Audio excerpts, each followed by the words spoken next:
Assalamualaikum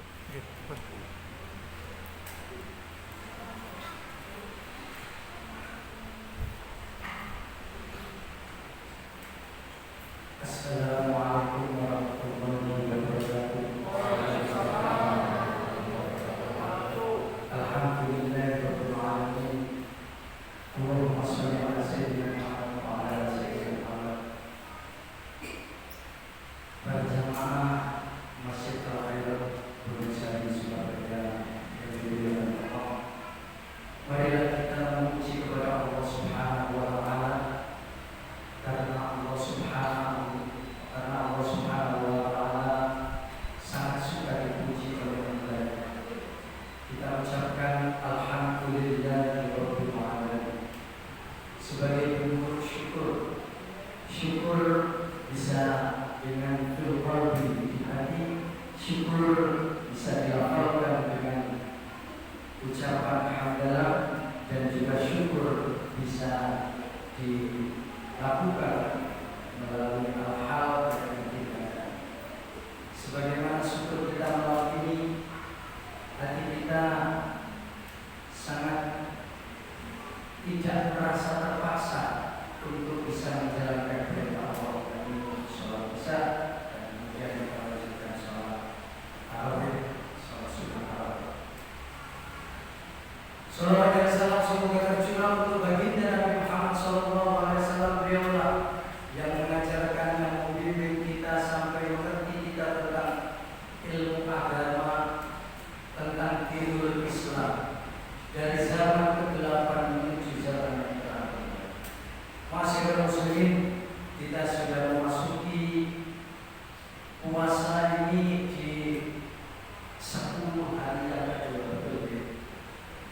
Mudah-mudahan yang kita laksanakan puasa mulai dari awal sampai hari ini selalu dalam ridho Allah Subhanahu wa taala.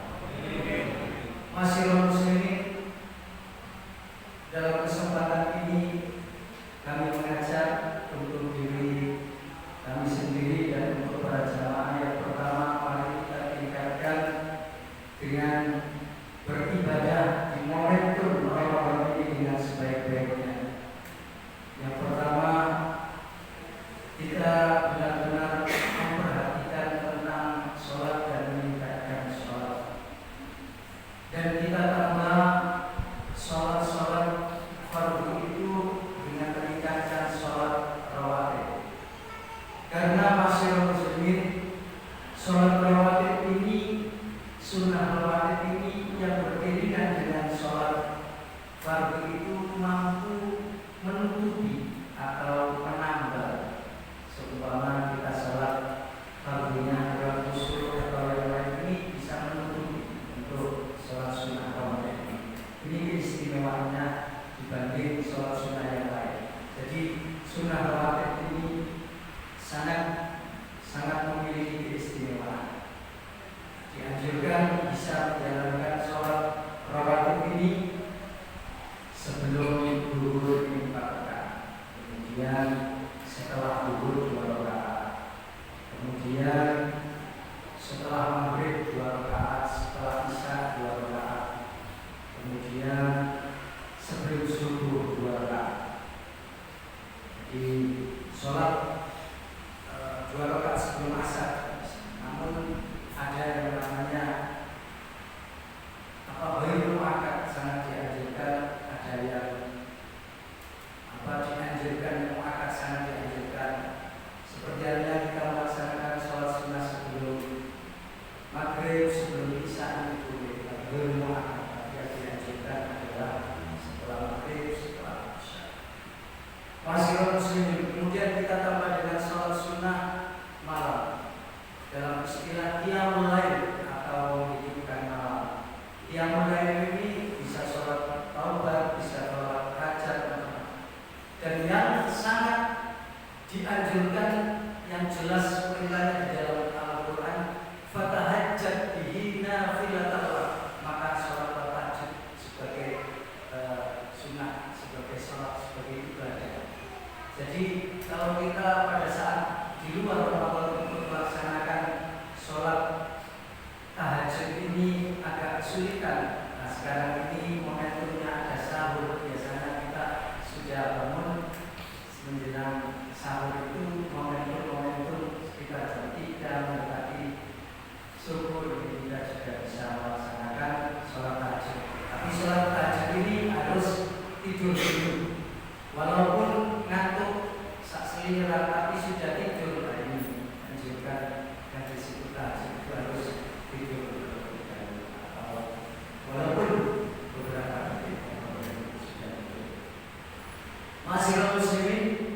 Kemudian yang kedua adalah kita untuk meningkatkan tilawatul Quran atau qiraatul Quran. Ini setiap huruf kita ini dapat ganjaran untuk membaca Al-Quran. Maka Rasulullah itu bersabda, afdhalu ibadati ummati qiraatul Quran. Jadi sebaik-baiknya ibadahnya umatku ini qiraat Al-Quran atau membaca Al-Quran. Jadi kalau kita pada saat Ramadan ini banyak yang berlomba-lomba dalam kebaikan untuk bertadarus, untuk banyak membaca ayat suci Al-Quran. Masih muslimin, kita tahu bahwa banyak sekali bahkan menjamur pesantren-pesantren yang saat ini banyak melahirkan tahfidzul Quran. Jadi para hufaz, dari pengalaman saya pribadi, putri saya juga ikut tahfidzul Quran di salah satu pesantren di Malang. Itu banyak sekali, ternyata di Surabaya juga banyak. Ini membuktikan bahwa perhatian terhadap membaca Al-Quran termasuk meningkatkan potensi Quran ini sangat banyak, dan kita bersyukur untuk hal itu. Mari kita tingkatkan. Jadi pada momentum Ramadan ini membaca sangat dilibatkan oleh Allah Subhanahu wa taala pahalanya. Apalagi keistimewaan itu bahwa Al-Quran ini diturunkannya pada saat bulan Ramadan. Syahrul Ramadan alladzi unzila fihi al-Quran hudan lin-nas wa bayyinatin minal huda wal furqan. Nah, Ramadan ini, bulan Ramadan ini terangkat menjadi bulan yang istimewa itu karena diturunkannya Al-Quran. Jadi ada bulan-bulan yang istimewa itu ada empat: Muharram, Dzulqa'dah, Dzulhijjah, kemudian Rajab. Kemudian Ramadan ini diturunkan Al-Quran, akhirnya ada Ramadan ini menjadi meningkat, jadi menjadi bulan yang sangat mulia, atau bahkan dikatakan menjadi rajanya bulan dalam Islam. Di momen Ramadan ini banyak ulama menyatakan bahwa Ramadan ini merupakan pesta ibadahnya orang Islam. Jadi ini ya berpesta ibadah. Jadi beberapa momentum apa kita jadikan untuk ibadah, termasuk berbanyak membaca ayat-ayat suci Al-Quran, bahasa sendiri dengan tadarus maupun yang lain. Masih muslimin, kemudian kita perlu meningkatkan dzikir. Fadhkurullaha azkurkum. Dan jangan sampai kita ini tidak memperhatikan tentang dzikir ini. Fadhkuru, maka berzikirlah kalian kepada Allah. Nah, dzikirnya ini disuruh dzikran kathiran, dengan dzikir yang sangat banyak. Berarti perintah untuk dzikir ini langsung dari Allah, dan dzikirnya macam-macam. Dan membaca subhanallah. Nah, ini kalau kita sering mendengar subhanallah, alhamdulillah, kadang-kadang kita mendengar alhamdulillah, Allah ini ada surga, alhamdulillah, kemudian kita bisa membacanya itu setelah sholat, dan juga bisa sebelum sholat atau di momen-momen yang memungkinkan untuk berzikir di tempat suci, walaupun tidak saat momentum sholat. Jadi zikir ini menjadikan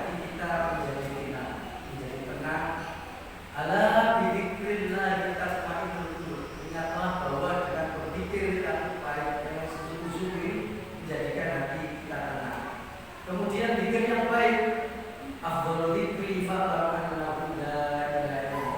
Jadi sebaik-baiknya zikir ini ya mengucapkan la ilaha illallah. Kita berusaha untuk sering berzikir, berkeliling.